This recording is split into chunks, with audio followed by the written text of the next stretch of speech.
High, তোমরা সবাই কেমন আছো? আশা করছি খুব ভালো আছো আর সুস্থ আছো। আমিও মোটামুটি ভালোই আছি।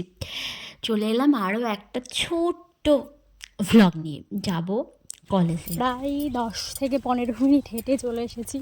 টোটোর জন্য দাঁড়াতে হলে অনেকটা সময় চলে যায়। আর ফোন করলাম, বললো বাড়িতে নেই। আমি বললাম দাঁড়িয়ে থেকে কোনো লাভ নেই, আর আমি হাঁটতে খুব ভালোবাসি। আর যেহেতু সময় নেই, একটু বিরক্ত লাগছে টাইম মতন পৌঁছানোর জন্য। দাঁড়াও, আমি একটা খুব সুন্দর রাস্তা দিয়ে হেঁটে যাচ্ছি, চারিপাশটা খুব সুন্দর, তোমাদের সাথে দেখাই। এরকম যদি রাস্তা হয় তাহলে কার না বলো হেঁটে যেতে ভালো লাগবে। আর এখন ঠান্ডাটা একটু পড়েই গেছে, তাই তাই এই তাপটা গায়ে এসে অতটাও লাগছে না।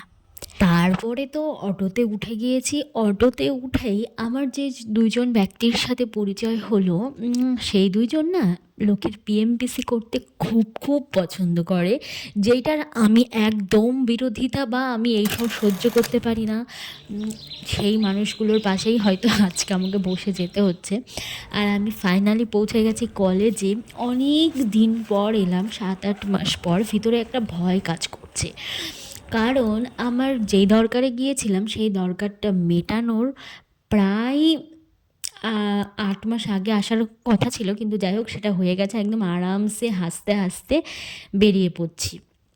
আর তোমাদেরকে বলছি যে অনেক চিন্তা করে এসেছিলাম, যাই হোক সেই চিন্তাটা আর হলো না।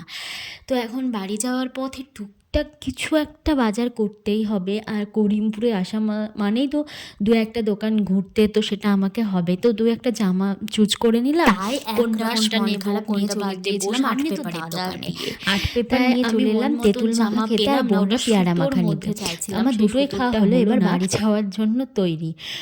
আরও দু একটা বাজার করেছি, তোমাদের দেখানো হয়নি। যাই হোক, ভিডিওটা কেমন লাগলো অবশ্যই কমেন্ট করে জানিও, আর আমাকে সবাই স্টার